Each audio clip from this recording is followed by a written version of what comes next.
बोलो सदगुरु कबीर साहेब की, धनी धर्मदास साहेब की, काशी लहर तारा धाम की, पंच श्री हजूर साहेब की जय। संसार दावा नलदई हमानान, विलोक्य जीवान करुणार्णवोद्रात्,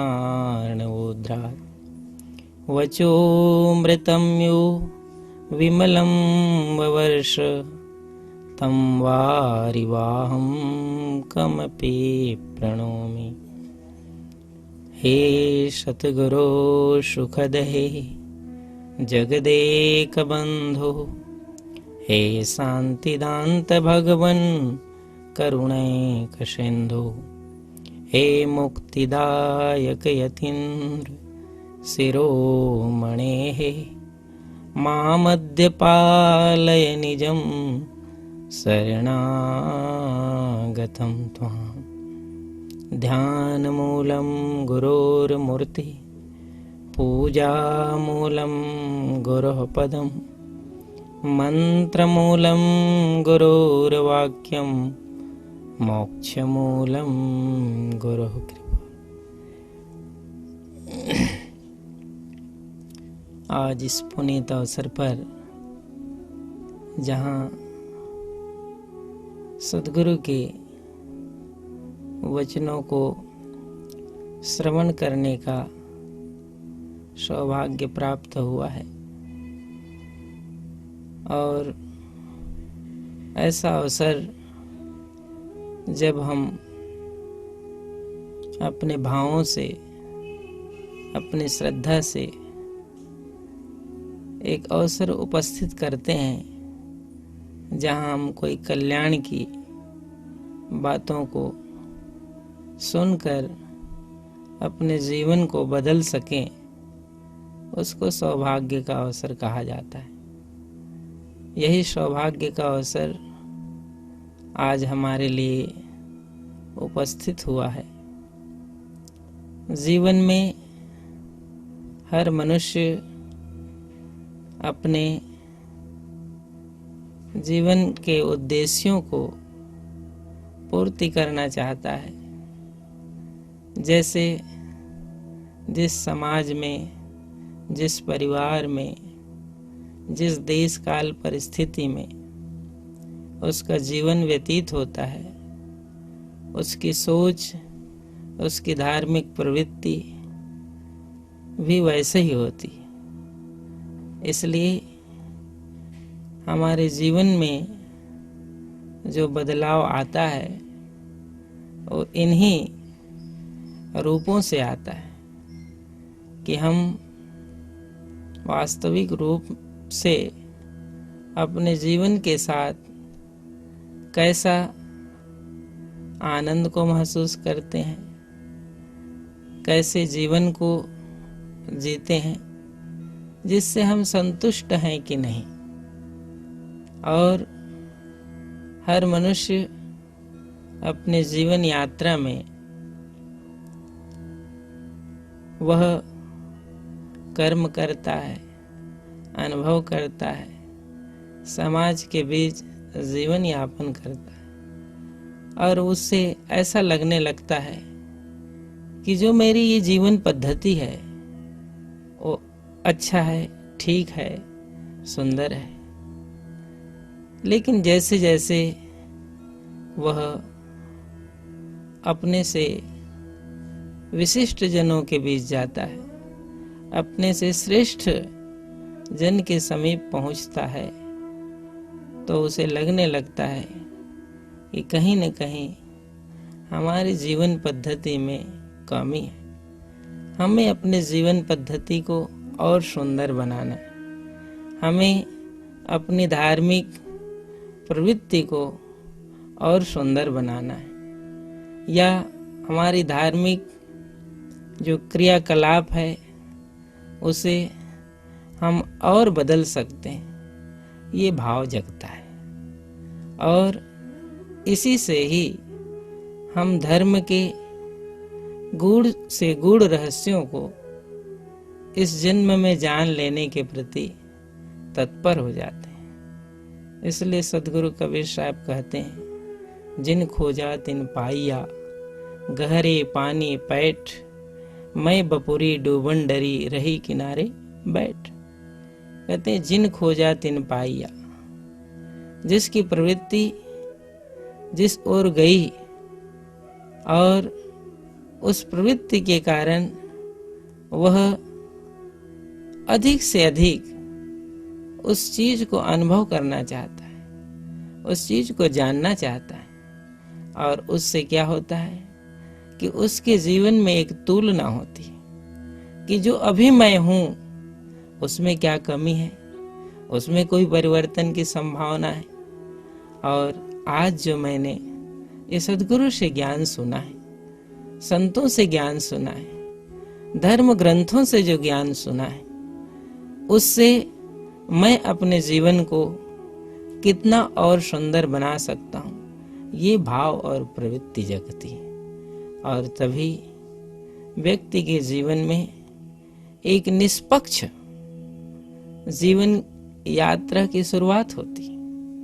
इसलिए सदगुरु कहते हैं, परखत खरी परखावत खोटी। हम जब अपने व्यवसाय में लगे रहते हैं, हम अपने घर में रहते हैं, हम सब जगह रहते हैं, तो सुबह से जो भी हमारी वृत्तियां हैं, रीति ही रिवाज है, पूजा है, अर्चन है, उसको करके हम चलते हैं अपने व्यवसाय को, अपने कर्मों के लिए। तो हमें लगता है कि हम बिल्कुल ठीक हैं, ठीक रास्ते पर। लेकिन जब कोई हमसे भी ज्ञानी पुरुष मिलते हैं, गुणी पुरुष मिलते हैं, श्रेष्ठ व्यक्ति मिलते हैं, तो हमें ये बोध हो जाता है कि कहीं न कहीं हमारे जीवन में कमी है। और इसी को साहब कहते हैं, परखत खरी परखावत खोटी।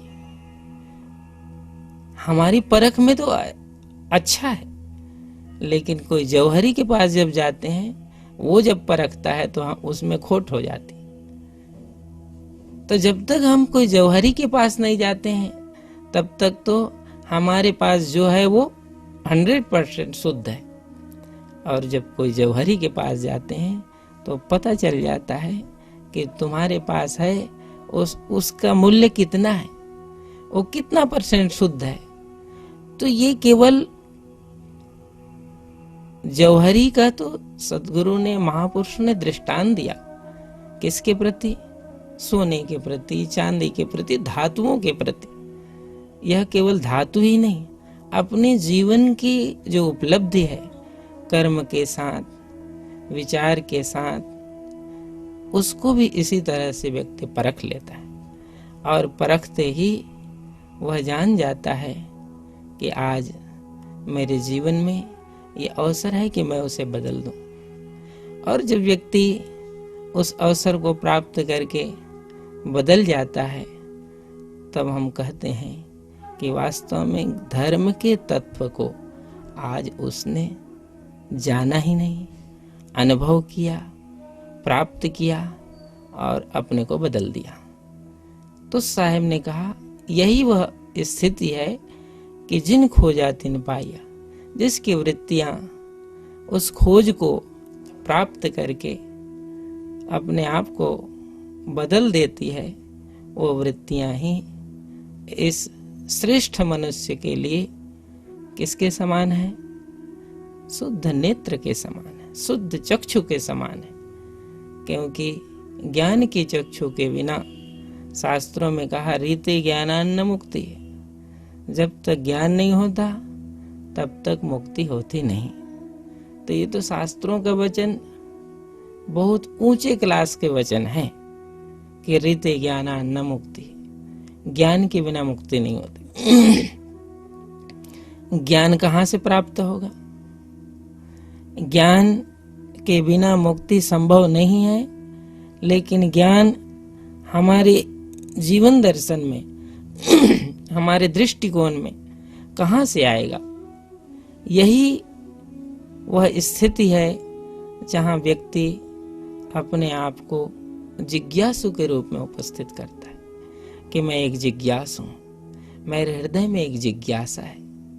और आज वही जिज्ञासा जब पूर्ण होती है कोई सद्गुरु की कृपा से, तो जीवन बदल जाता है। जीवन में क्या क्या बदलता है?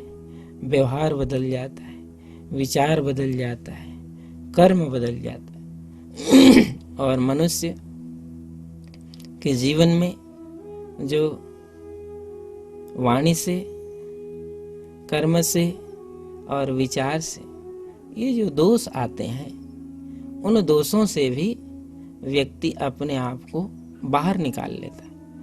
और वही जो साधक है वही इस धर्म के तत्व को जानता है, और धर्म के तत्व का जो बोध है वो उसी के लिए ही उपलब्ध होता है।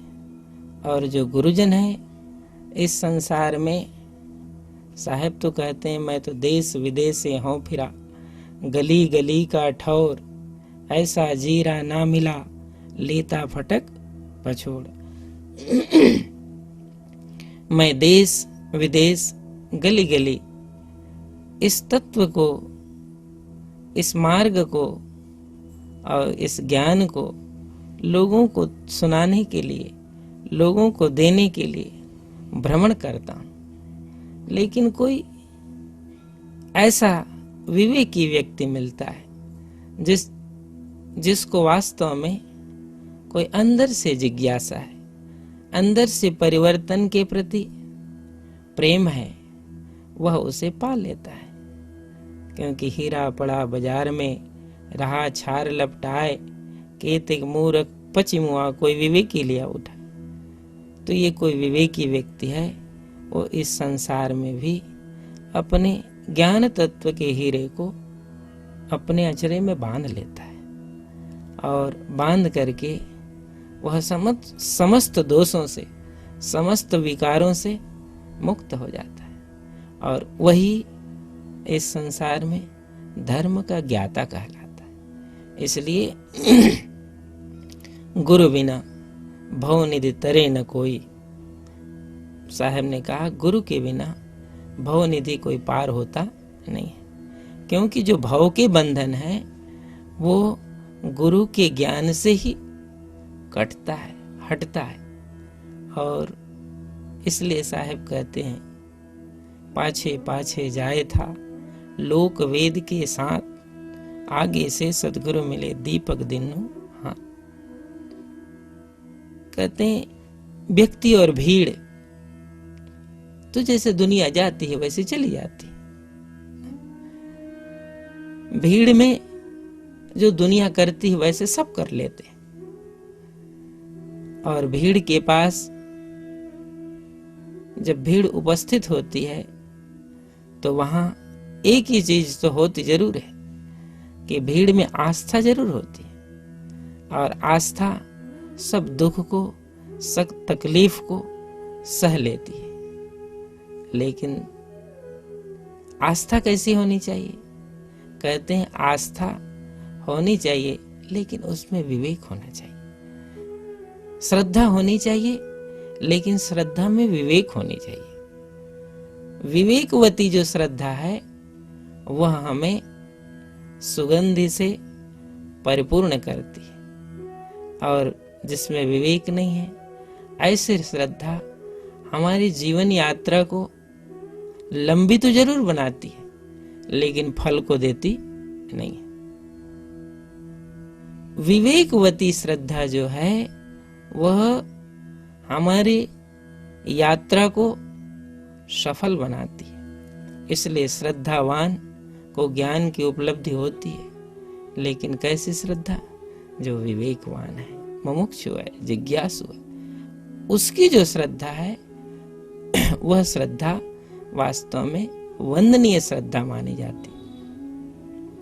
इसलिए समाज में महापुरुषों ने मानव के लिए जो धर्म के तत्व के उपदेश दिए, उस धर्म के तत्व में ये सबसे बड़ी जो चीज है वो ये है कि हमारी सोई हुई जो श्रद्धा है उसको महापुरुष जगाते रहते। क्योंकि कहीं न कहीं से विवेक, श्रद्धा और भक्ति मानव के लिए ही है, और मनुष्य के अंदर किसी अवस्था में वो सोई हुई है और किसी अवस्था में जागी हुई है। जिसकी श्रद्धा सोई हुई है उससे संभव है अंधकार में उसे जाना पड़ता है, और जिसकी श्रद्धा जागृत अवस्था में है वह क्या है, प्रकाश में चलता है। फर्क इतना है कि एक की श्रद्धा सोई हुई है और एक की श्रद्धा जागृत अवस्था। इसलिए शास्त्रों में कहा भक्ति भी है, हम सरल भी हैं, सहज भी हैं, लेकिन कहीं सोए तो नहीं है। तो संतों ने इसे जगाया, भक्तिरुद्बोध यत्ते का वृत्ति सर्वा ही सात्विकी यथई व नलनी सुप्ता प्रभात तरणी प्रभा। भक्ति है, नहीं है ऐसी बात नहीं। हर मानव में भक्ति, ज्ञान, विवेक, विचार ये सब विद्यमान है, लेकिन किसी के अंदर वह सोई हुई अवस्था में, सोई हुई अवस्था के कारण ही उसके जीवन में विकार आते हैं।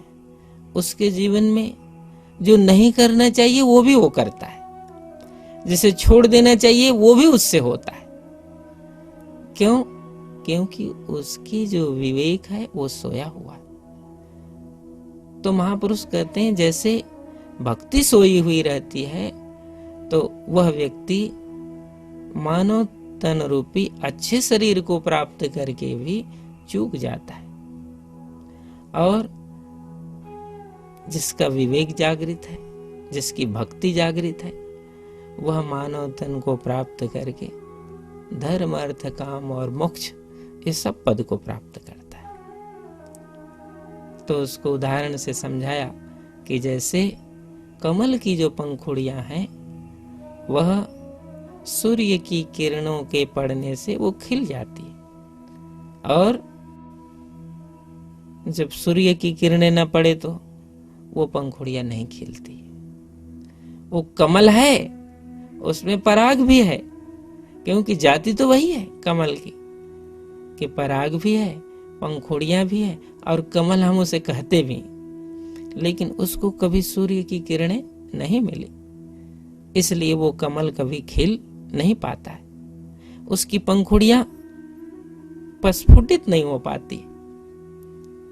उसी प्रकार मनुष्य के जीवन में भी जब कोई सात्विक ज्ञान, पवित्र ज्ञान रूपी किरणें नहीं पहुंचती है तो वह भी, उसकी वृत्तियां सोई रहती है, उसका सौभाग्य सोया रहता है।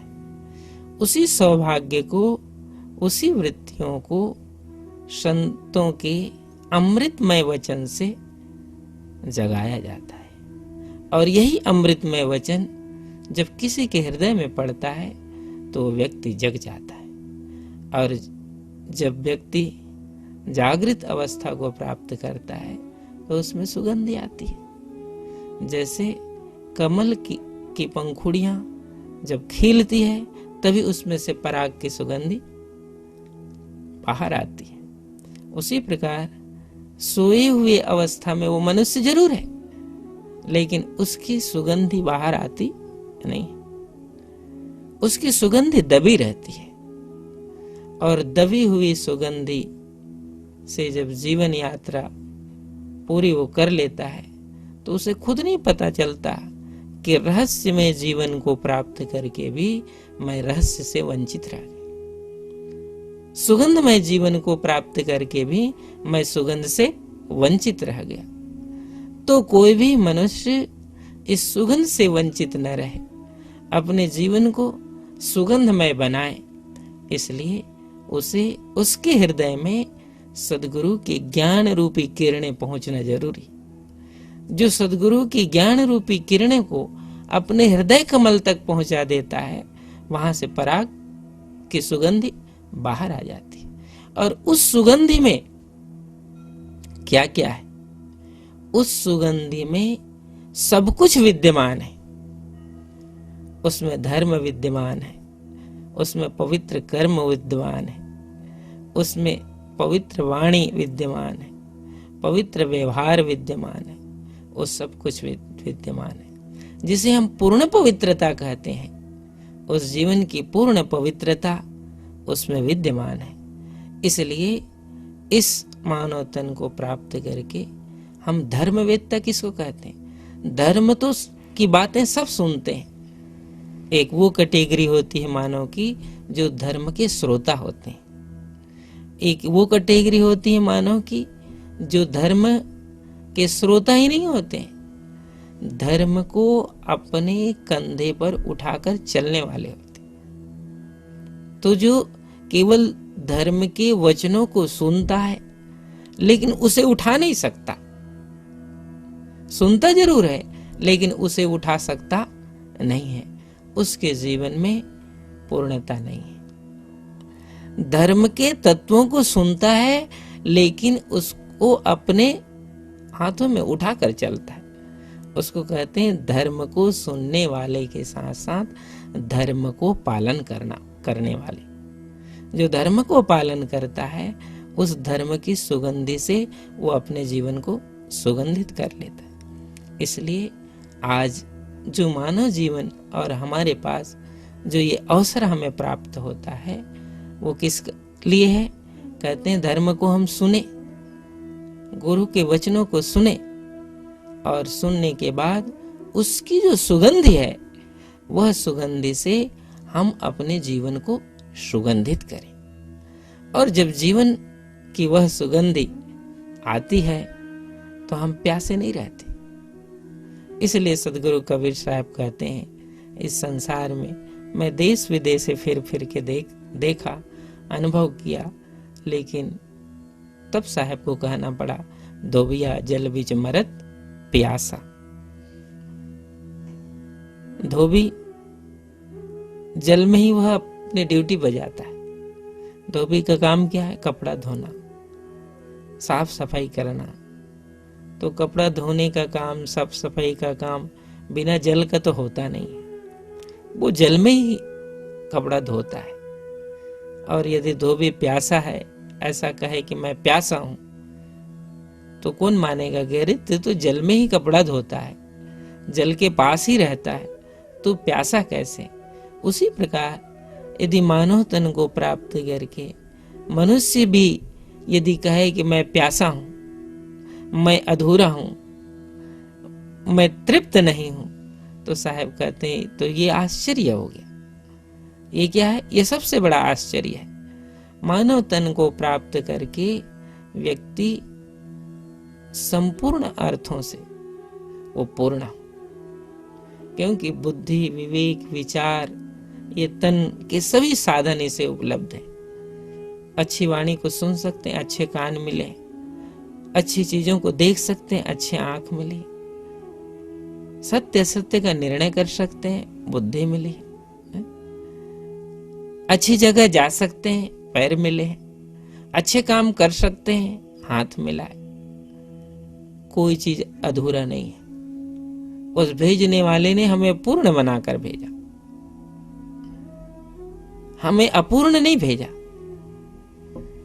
जब भेजने वाले ने हमें पूर्ण बनाकर भेजा और जब हमारा जाने का समय आता है तो हम कहते हैं कि हम अधूरे हैं, तो भेजने वाले का क्या दोष?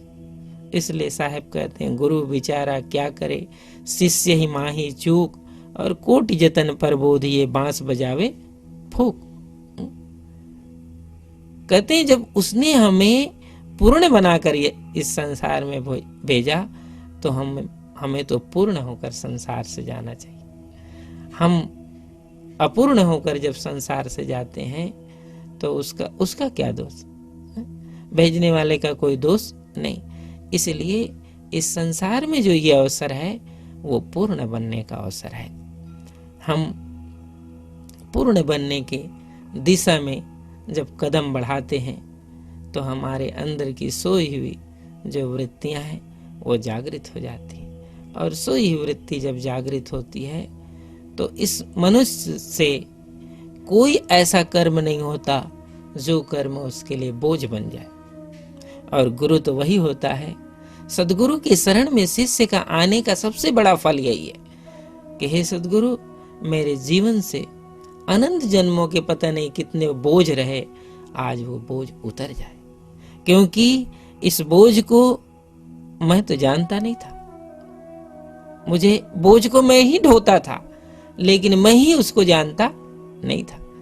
आज तो आपकी कृपा हुई कि मेरे बोझ का मुझे पता चल गया। तो जब मेरे बोझ का ही मुझे पता चल गया तो मैं समझता हूं या मैं चाहता हूं कि वो आपकी कृपा से वो बोझ उतर जाए। साहब ने कहा, जसखर चंदन लादे उभारा, परिमल बास न जाने गंवारा। कभी कभी कुछ लोगों की दशा ऐसी होती है कि अपने ही बोझ का अपने ही कोई पता नहीं चलता। तो साहब ने सुंदर उदाहरण दिया, जसखर चंदन लादे उभारा। कहते हैं जो गधा होता है वो माल ढोता है, जो उसके पीठ पर उसका मालिक रख देता है, उसे उस वजन को यहां से वहां वो पहुंचा देता है। तो कहते हैं एक दिन उस गधे के पीठ पर मालिक ने चंदन लाद दिया। चंदन को भी कहीं ले जाना था तो उसको भी लाद दिया। तो गधे के लिए उसमें मिट्टी लाद दो तो, सोना चांदी लाद दो तो, चाहे चंदन लाद दो तो, उसके लिए वजन बराबर होता है। उसके लिए वजन बराबर होता है। उसको ये नहीं पता चलता कि इसमें चंदन की सुगंध भी लदी हुई है, ये उसको पता चलता नहीं, वो तो यहां से वहां पहुंचा देता है। उसी प्रकार पहुंचाने का श्रम हो गया। पहुंचाने में चाहे मिट्टी को पहुंचाओ तो उतना ही भार लगा, चंदन को पहुंचाया तो उतना ही भार लगा। इसी प्रकार मनुष्य की जीवन यात्रा का जो प्रत्येक दिन है, प्रत्येक क्षण है, वो तो भार को ढोने में लगा है कि नहीं? उतना समय तो सबका लग रहा है। कोई मिट्टी ढो रहा है उसका भी लगा है, चंदन ढो रहा है उसका भी लगा है, सोना चांदी ढो रहा है उसका भी लगा। सदगुरु ने ये उपदेश इसलिए दिया कि जब चंदन तुम्हारे पास आता है तो तुम्हें चंदन की सुगंधि का अनुभव होना चाहिए। जब चंदन को भी तुमने ढोकर पहुंचा दिया, लेकिन तुम्हें ये नहीं पता चला कि मेरे इस जीवन के अवसर में चंदन जैसे सुगंधि भी आई थी, और उस चंदन की सुगंधि से मैं अपने जीवन को सुगंधित कर सकता था। जब यह अवसर जब हाथ से चला जाता है तो हमारी भी दशा वैसे ही हो जाती है। हम जीवन में सारे उत्तरदायित्वों को ढोते रहे, सारे कर्मों को ढोते रहे, सारे कर्मों को करते रहे, और कर कर के हमने उसे पहुंचा भी दिया, लेकिन उसकी सुगंधि हमें न जानी नहीं। तो सुगंध जब हमने नहीं जानी तो ये जीवन को हमने ढोया जरूर, लेकिन जीवन को जिया नहीं। संत कहते हैं जीवन को ढो ही नहीं, जीवन को जियो। और जीवन को जीने का एक ही भाव है, एक ही अर्थ है कि पीठ पर चंदन लदा है, इसका स्मरण हो। जीवन में चंदन जैसे कीमती वस्तु भी आज मेरे पास है, इसका अनुभव हो। और जब इस अनुभव को व्यक्ति करता है तो उसकी पवित्रता कितनी होती, उसकी पवित्रता की फिर ऊंचाई नहीं। सद्गुरु इसीलिए कहा, मनुष्य जब उस परम तत्व और परम सुगंधि को प्राप्त करता है सद्गुरु की कृपा से, तो उस दिन वो परम पूर्ण हो जाता है।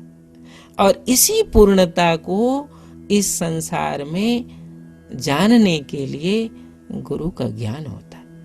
और इसी के ज्ञान के बिना जैसे उस गधे को बोध नहीं हुआ कि वजन के साथ सुगंधि भी है, वैसे ही संसार में मंदमती जो व्यक्ति है, जो कोई कहीं दोषों से ग्रस्त है, कहीं बुरे कामों से ग्रस्त है, कहीं किसी प्रवृत्ति में जो ग्रस्त है, उसे भी नहीं पता चलता कि हमारे जीवन के साथ कहीं सुगंध भी आई।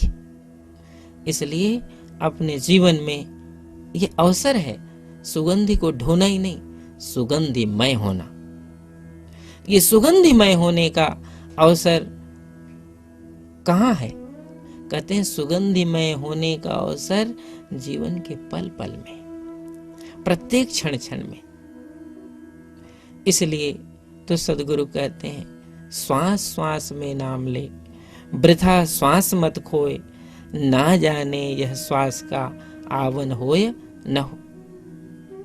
ये क्या है? एक चेतना है, एक जागृति है, एक देने वाली जागृति सद्गुरु देते हैं कि श्वास श्वास में नाम लो।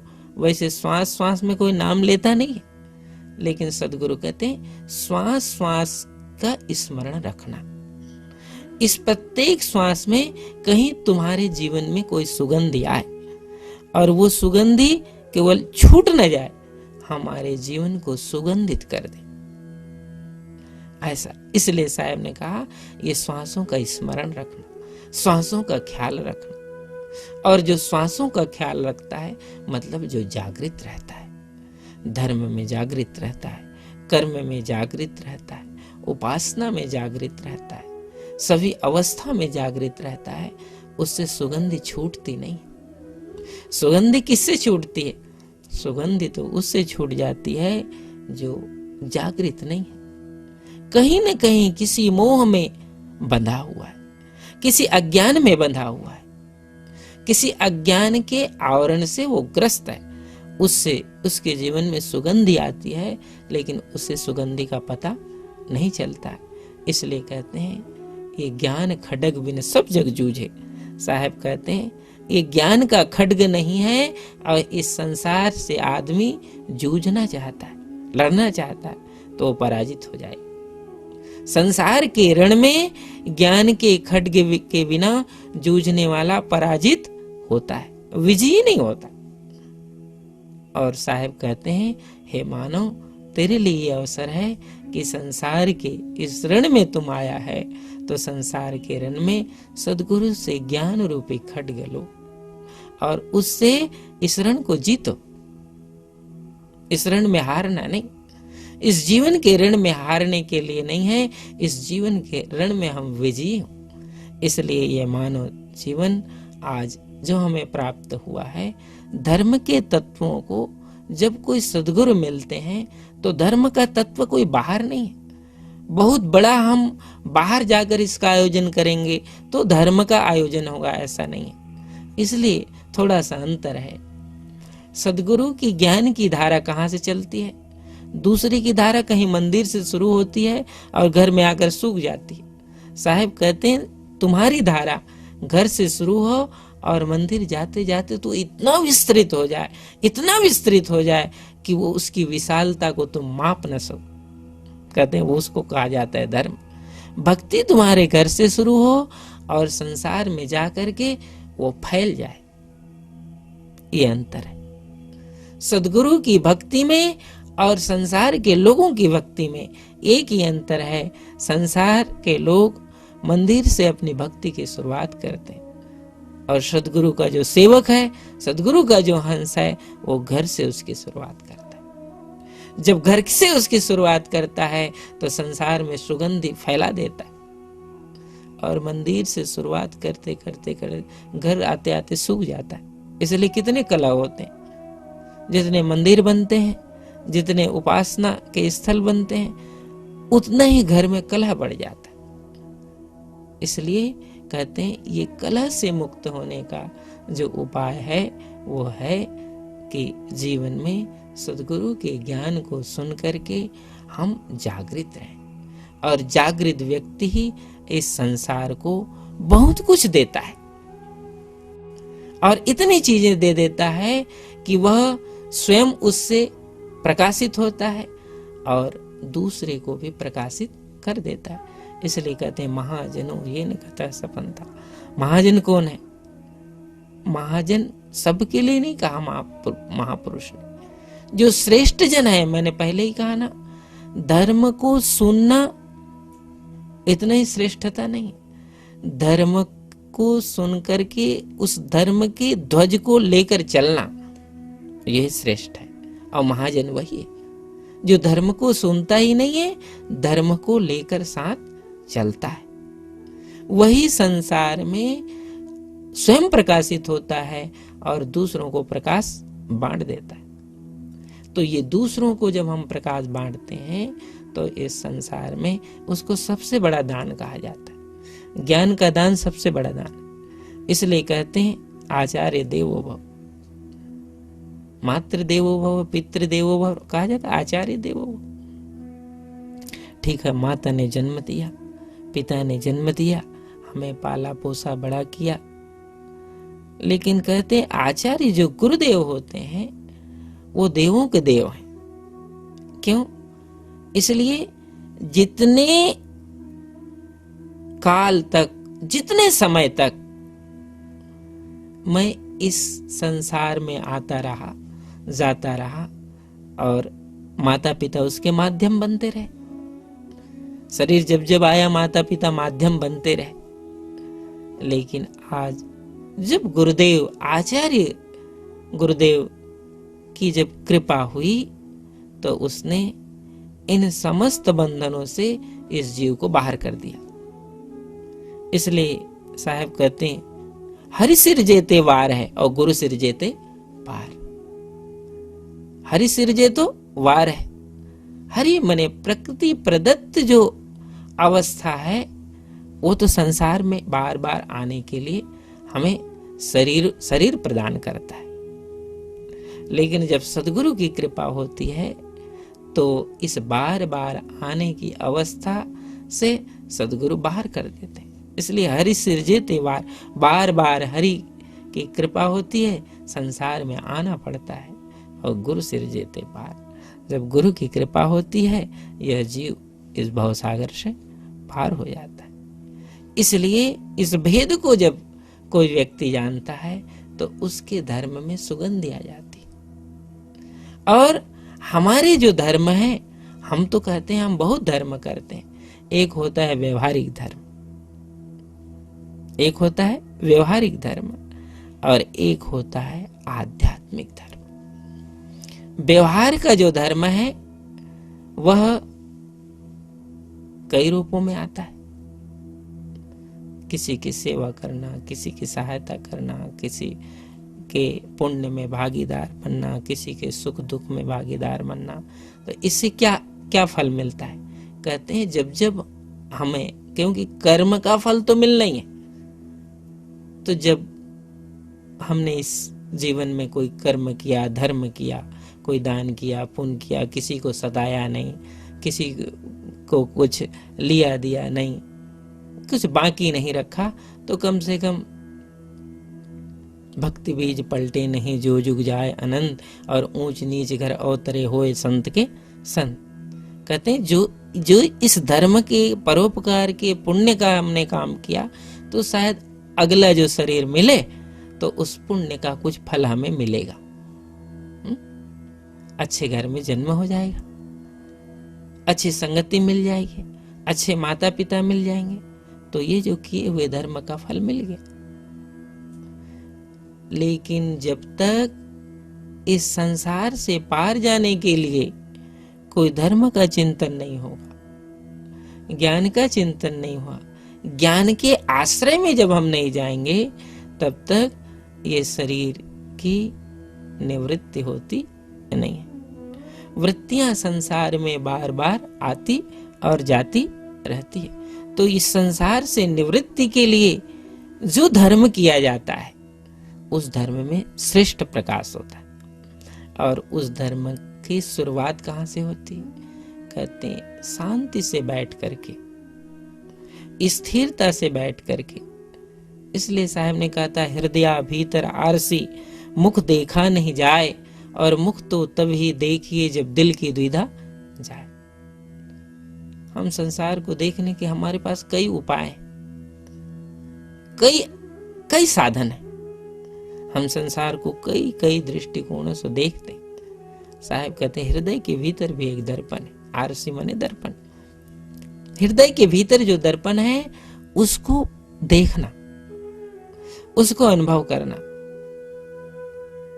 इसलिए साहब ने कहा घूंघट के पट खोल तो है पी मिलेंगे। घट घट में वो साहेब बसत हैं, कटुक वचन मत बोल तो है पीव मिलेंगे। घूंघट के पट खोल तो अंदर में कहीं ना कहीं घूंघट के पट को खोलो। साहेब कहते हैं ये हृदय के भीतर में आरसी है, दर्पण है, उसमें एक बार अपने चेहरा को देखो। हृदय के भीतर के दर्पण में एक बार अपनी चेहरा को देखना। जब व्यक्ति अपने चेहरा को देखता है, वो हृदय के भीतर के दर्पण में जब देखता है तो वो सब दिख जाता है। उसके कर्म, उपासना, बुद्धि, विवेक, विचार, ये सभी चीजें उसको दिखाई पड़ती। और बाहर के दर्पण में तो हम कैसे कपड़े पहने हैं, कैसे बाल कटाए हैं, कैसे रंग रंगाए हैं, इससे ज्यादा कुछ दिखता नहीं। इसलिए साहब कहते हैं ये घूंघट के पट को खोलो। घूंघट के पट जब खोलते हैं तब कहीं ना कहीं हमें अंदर कुछ दर्शन होता है। और अंदर क्या चीज का दर्शन होता है? पहले तो अंदर अपना ही दर्शन होता है, अपने शुभ अशुभ चरित्रों का दर्शन होता है। और जब अपने शुभ अशुभ चरित्रों का दर्शन होता है तो कोई भी व्यक्ति कब तक गंदगी में रहता है जानते हो? जब हम अच्छे सफेद कपड़े पहन करके बाहर निकलते हैं तो सामने हमें दिखता है कि सामने तो मेरा कोई दाग नहीं लगा है, लेकिन पीछे दाग लगा हो और कोई बगल का व्यक्ति कहे कि अरे भाई आप तो सामने अच्छे लग रहे हैं, पीछे दाग लगा है, तो हम दाग को भी पहन के बाजार में चले गए। क्यों चले गए? क्योंकि पीछे हमें दिखता नहीं, पीछे को कोई दूसरा देखता है, पीछे को दूसरे ने देखा, इसलिए हम दाग को भी पहन कर चले गए। और सामने कोई दाग पड़ा हो तो हम उस कपड़े को बदल देते। तो कहते हैं हृदय के भीतर जो दर्पण है वो ऐसा ही है कि जैसे सामने के कपड़े में दाग लगा हो। उस व्यक्ति जब दाग लगे हुए कपड़े को पहनकर वो बाहर निकलता नहीं है, दाग को धो देता है या कपड़े को बदल देता है। धर्म वही कहता है कि तुम्हारे जीवन में यदि दाग है तो उसे बदल दो या तो उस कपड़े को उतार दो। ये हृदय के भीतर जो आरसी है, दर्पण है, वो हमें इस अवस्था में पहुंचा देता है। इसलिए साहब कहते हैं ये सबसे बड़ा जो घूंघट का फट है उसको खोलो। जब उसको खोल दोगे तो तुम दाग से रहित हो जाओगे और तुम्हारे जीवन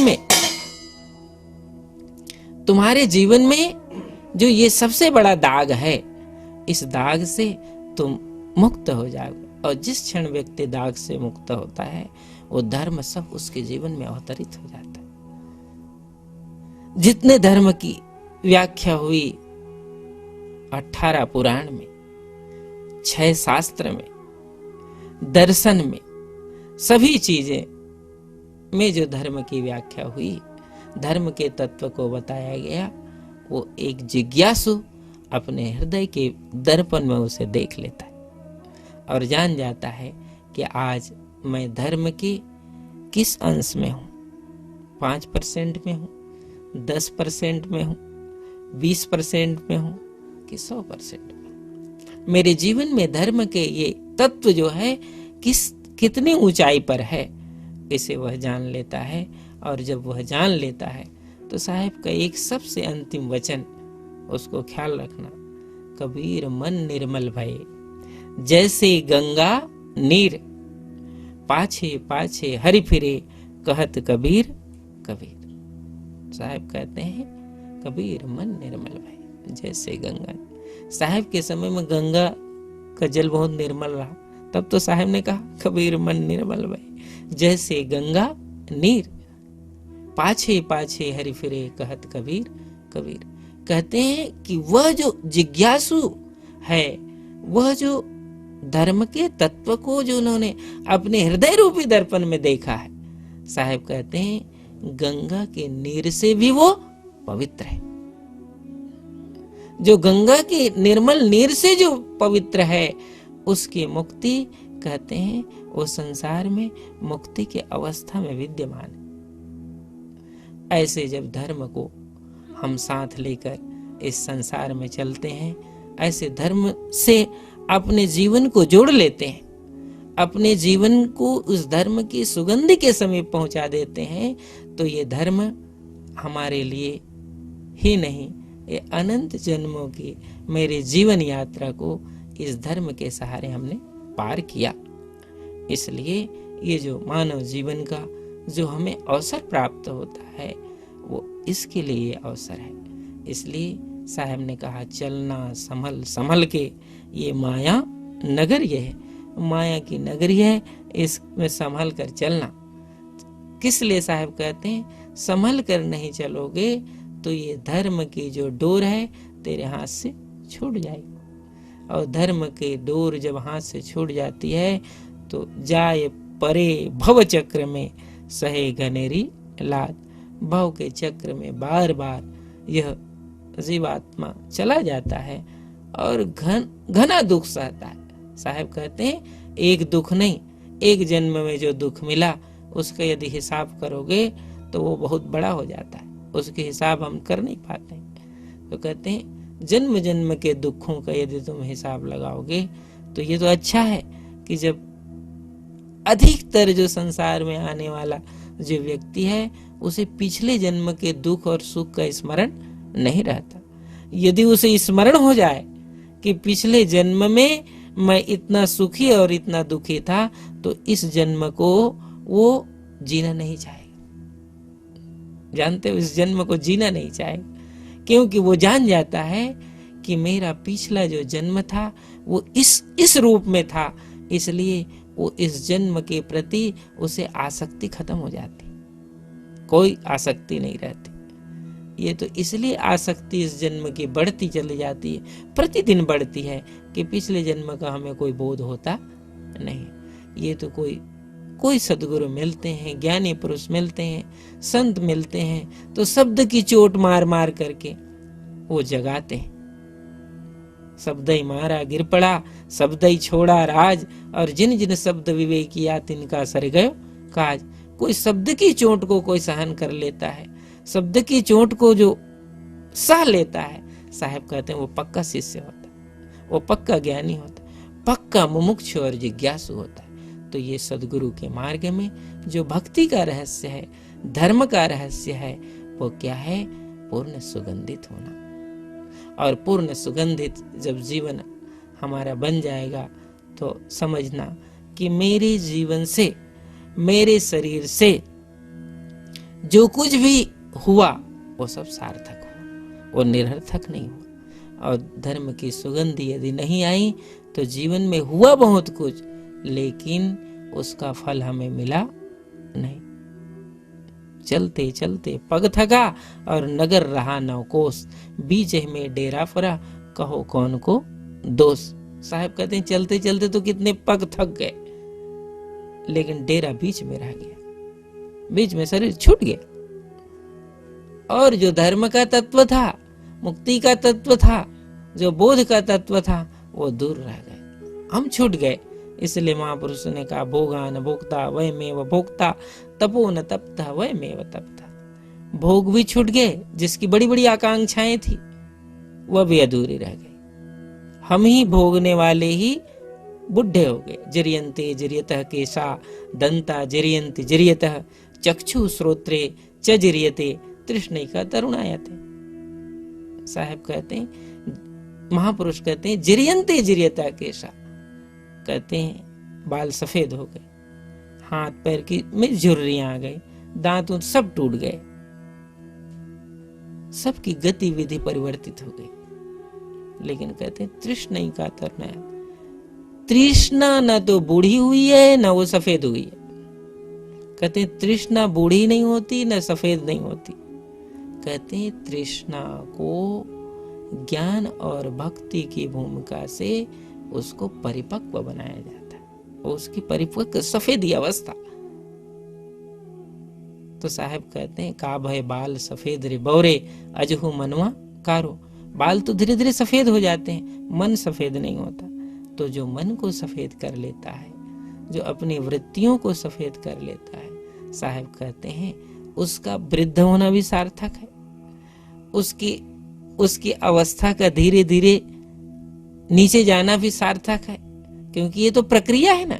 शरीर की प्रक्रिया के साथ साथ जैसे पक्षी है, पक्षियों को देखना देहात में ज्यादा देखने को मिलता है।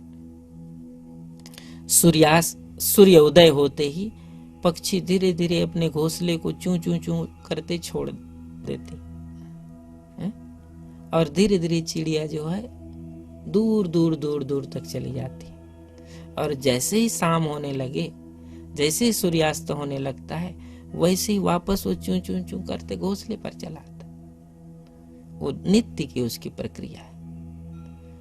साहेब कहते हैं वृद्ध होने का तो समय आया, लेकिन घोंसले में वापस आने का कोई मार्ग मनुष्य को मिला नहीं।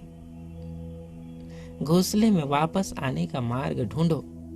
जो घोंसले में वापस होने का मार्ग जानता है वो कभी भटकता नहीं। समय तो चूका, सूर्य भी अस्त हुआ। इसी प्रकार मनुष्य का सूर्यास्त क्या है? उसका वृद्धावस्था है, उसके सूर्यास्त होना। लेकिन उसे अपने घोंसले में वापस तो आना चाहिए। जो घोंसले में वापस नहीं आया वो सूर्यास्त होने के बाद भटक जाता है। तो साहब कहते हैं, हे मानव, तुम्हें भी सूर्यास्त होने के पहले, वृद्ध होने के पहले, शरीर छूटने के पहले तुम अपने नीड़ में वापस आओ। जन्म मरण की जो बंधन से मुक्ति की अवस्था, जो नीड़ है, वो तुम्हारा घर है। उसमें तुम वापस आ जाओ। फिर इस संसार में तुम्हारे लिए अब न कोई सूर्यास्त होगा और न कोई सूर्योदय, क्योंकि वो सभी अवस्थाओं से परे की अवस्था है, अपने नीड़ में वापस आना। तो ये छोटे छोटे प्रतीक महापुरुषों ने हमारे इस जीवन को सदुपदेश देने के लिए, धर्म के तत्व को बताने के लिए सदगुरु ने ये बताया। और यही धर्म के तत्व हैं। और इस धर्म के तत्व को जब हम इस जीवन में जानते हैं तो जीवन परम पवित्र है, परम सुंदर है। और धीरे धीरे धीरे धीरे आज हम अपने मन से पूछो, अपने विचारों से पूछना, अपने वृत्तियों से पूछना, उसमें कितनी गांठें, व्यवहार की गांठें लगी हुई है, विचार की गांठें लगी हुई है, पता नहीं कितनी कितनी गांठें, परिवार की गांठें लगी। कोई इसकी गांठ में फंसा, कोई उसकी गांठ में फंसा, एक भी गांठें ढीले नहीं कर पाए हम। जीवन कितना भी बीत गया, एक भी गांठें अभी ढीली हुई नहीं है। तो कहते हैं वो सब गांठों को इस संसार में खोल करके हमारे जाने का जब वक्त आए, निर्मल होकर जाना, पवित्र होकर जाना, यही संदेश सदगुरु ने दिया। तो निर्मल होकर घर आओ, शब्द सने ही हंसा। तो ये मानव को जो शुद्ध हंस है, हंस कौन है? जो सदगुरु के वचन को सुन करके काग की वृत्ति को छोड़ देता है, वो हंस है। तो साहब ने कहा, तू निर्मल होके घर आना। मेरे घर आने का मैंने तुम्हें उपदेश दिया था, तो निर्मल होके मेरे घर आना, अपने नीड़ में निर्मल होकर आना। जहाँ जाए फिर हंस न आए, भव सागर की धारा, संतों सो निज देश हमारा। वो मेरा देश है, उसका संदेश देने के लिए मैं इस संसार में आया। तो तू निर्मल होके मेरे घर वापस आना। बोलो सदगुरु कबीर साहिब की, सदगुरु कबीर साहिब की, सदगुरु कबीर साहिब की। सत्य नाम सत्य नाम सत्य नाम बोल, जय करुणामय सत्य नाम बोल। सत्य नाम सत्य नाम सत्य नाम बोल, जय करुणामय सत्य नाम बोल। मानुष तन को पाय के प्यारे, मानुष सोते हो क्यों पाँव पसारे, सोते हो क्यों पाँव पसारे। ज्ञानहीन नर आँखें खोल, सत्य नाम सत्य नाम सत्य नाम बोल। ज्ञान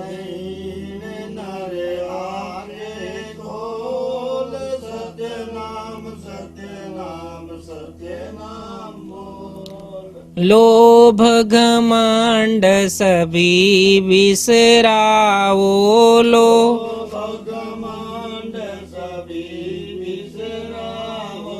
विषयों से तुम चित्त हटाओ, विषयों से तुम चित्त हटाओ। सत्य वचन मुख हरदम बोल, सत्य नाम सत्य नाम सत्य नाम बोल। सत्य वचन मुख हरदम बोल, सत्य नाम सत्य नाम सत्य नाम बोल। घट घट में वह बसे निरंतर, घट में वो बसे निरंतर। तुम मत जानो उसको अंतर, तुम मत जानो उसको अंतर। ज्ञान तराजू लेकर तौल, सत्य नाम सत्य नाम सत्य नाम बोल। ज्ञान तराजू लेकर तोल, सत्य नाम सत्य नाम सत्य नाम बोल। सत्य लोक की ऐसी वाता, सत्य लोक की ऐसी बाता। कोटि ससी एक रोम लजाता, कोटि शशि एक रोमल जाता। तहाँ पर हंसा करत किलोल, सत्य नाम सत्य नाम सत्य नाम बोल। तहाँ पर हंसा करत किलोल, सत्य नाम सत्य नाम सत्य नाम बोल। नम्र भाव है वचन हमारा, नम्र भाव है वचन हमारा। सेवक संतों करो विचारा, सेवक संतों करो विचारा। नाम की महिमा है अनमोल, सत्य नाम सत्य नाम सत्य नाम बोल। नाम की महिमा है अनमोल, सत्य नाम सत्य नाम सत्य नाम बोल। नाम की महिमा है अनमोल, सत्य नाम सत्य नाम सत्य नाम बोल।